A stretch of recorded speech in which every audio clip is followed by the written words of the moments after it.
So there's a small country medical practice, and they've got an older doctor who's getting ready to retire, and they finally get this young doctor assigned, and he's going out with the older doctor with his rounds to kind of learn who the patients are and stuff like that.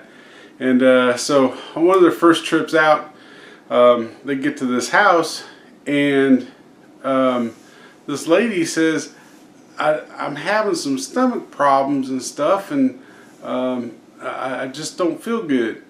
And the doctor says, well, it's probably all the fresh fruit you've been eating. You need to cut back on that a little bit and see if that helps.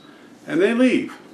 And they get out to the car, and the young doctor, he's like, I'm kind of curious. He says, you told that woman to cut back on her fresh fruit and stuff, but I never saw you even examine her. How do you make that kind of determination? And the doctor says, look, it's an old doctor trick out here.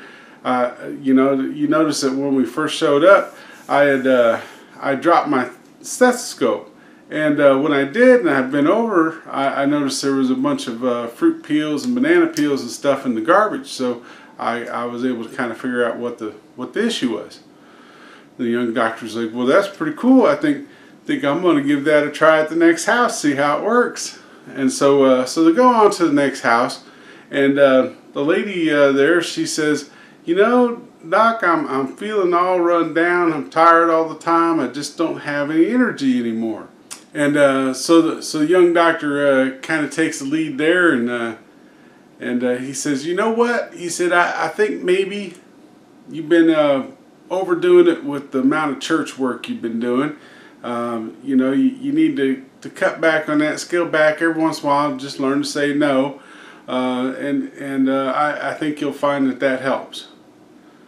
And so they leave, and the older doctor gets out to the car, and he says, I've known that woman all my life, and your diagnosis is almost surely right.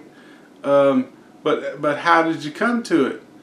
And he says, well, I did like you said. I dropped my stethoscope, and when I bent over to pick it up, I noticed the preacher was underneath the bed.